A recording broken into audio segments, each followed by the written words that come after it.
یہ جو ہے نا میلاد جو ہم رسول اللہ صلی اللہ علیہ وآلہ وسلم کی یہ جو مناتے ہیں، اس حوالے سے جاننا چاہوں گا کہ کیا اس کی کیا اصل جو مقصد ہے وہ کیا ہوتا ہے؟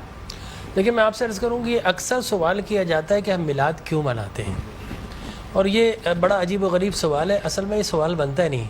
سوال یہ ہے کہ ہم میلاد کیوں نہ منائیں، یہ سوال ہے. یہ سوال ہی نہیں کہ ہم میلاد مناتے ہیں، یہ بتائیے کہ میلاد کیوں نہ منائیں. آپ کوئی ایویڈنس ہے ان قرآن کے اندر منع ہے؟ جواب آتا نہیں. احادیث مبارکہ میں منع ہے؟ جواب آتا نہیں.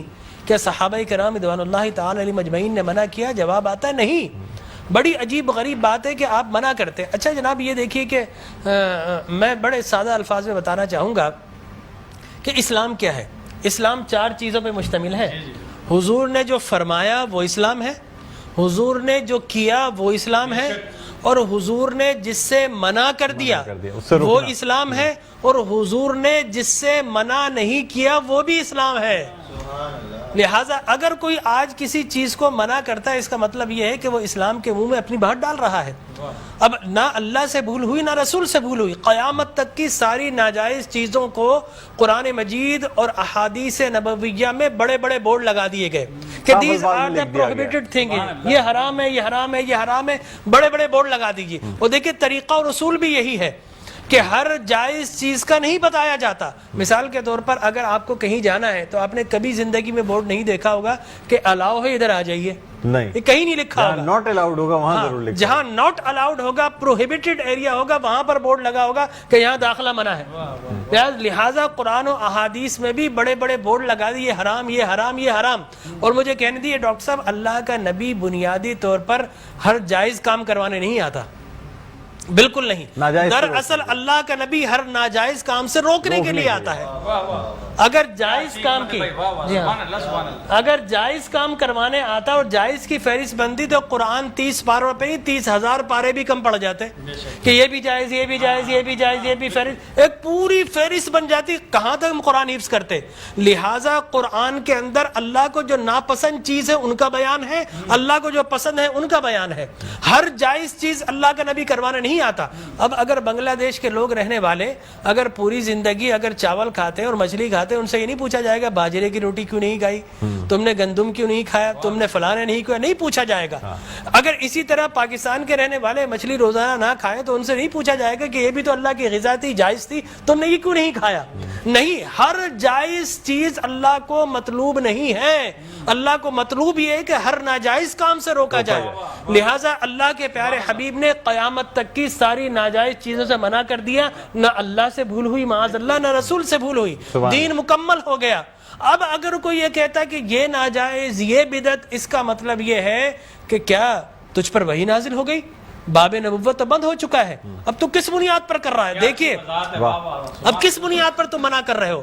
اور میں آپ کو بتاؤں ڈاکٹر صاحب، یہ دین کا مسلمہ اصول ہے کہ کسی چیز کے جواز کے لیے کوئی ضعیف حدیث بھی کافی ہے، لیکن کسی چیز کے حرام یا بدعت ہونے کے لیے قرآن اور احادیث کی نص قطعی چاہیے آپ کو، اور حدیث متواترہ چاہیے. اس کے بغیر آپ کسی چیز کو حرام نہیں کر سکتے، اس لیے کہ اسلام گلا گھونٹنے کے لیے نہیں آیا، اسلام تو راحتیں دینے کے لیے آیا ہے.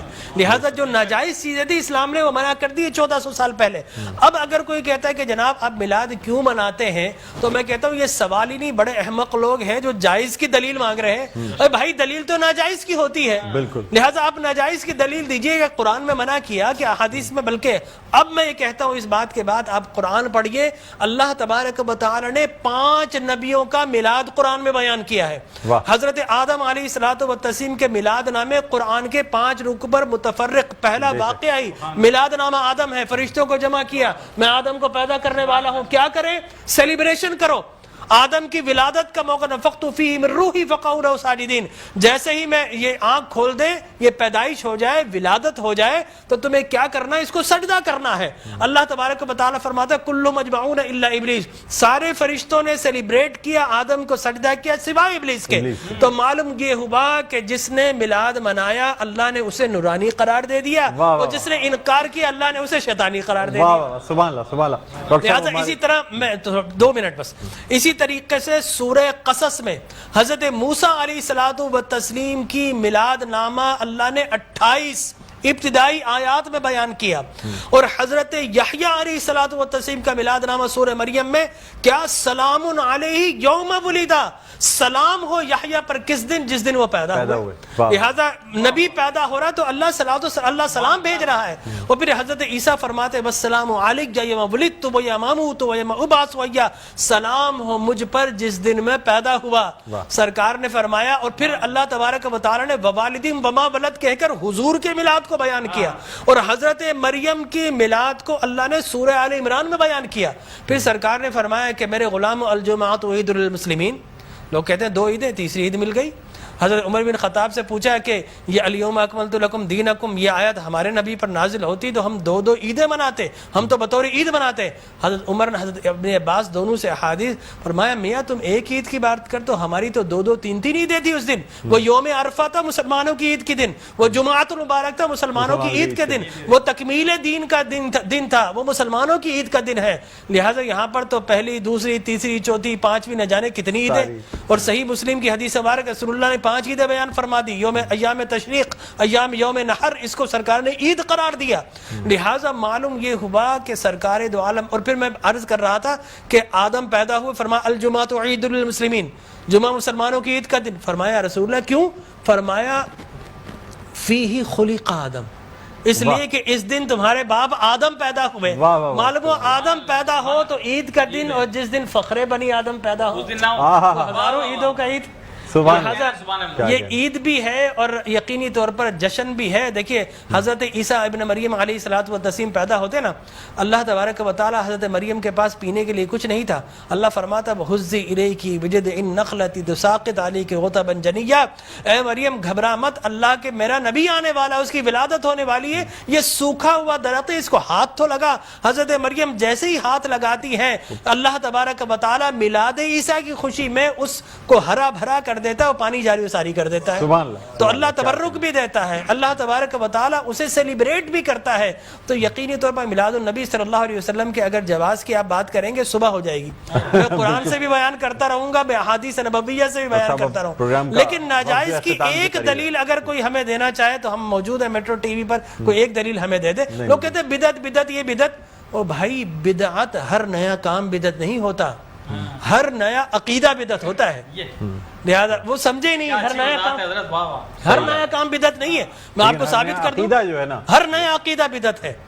لیکن آپ شیطان نے جب بلیف جو جس چیز پہ انسان کا ہے وہ قائم ہے، وہ قائم ہے۔ ہر نیا کام، اگر ہر نیا کام بدعت ہوتا، خوشی منانا، عید منانا، اس میں تو کوئی ایسی بات انوویشن ہے اسلام کے اندر۔ آپ یہ دیکھیں نا، حضور اکرم صلی اللہ علیہ وسلم کی وفات شریف کے بعد قرآن مجید جمع کیا، بدعت، پھر اس کے بعد تراویح بدعت، وہ بخاری کے ہذہ نعمت البدع، حضرت عمر بن خطاب کے الفاظ ہے کتنی پیاری بدعت ہے کہ میں نے تراویح شروع فرما دی۔ تو مقصد وہ کہ بدعت اچھی بھی ہوتی ہے، صحابہ کرام بدعت حسنہ بھی ہے، بدعت مذمومہ بھی ہے۔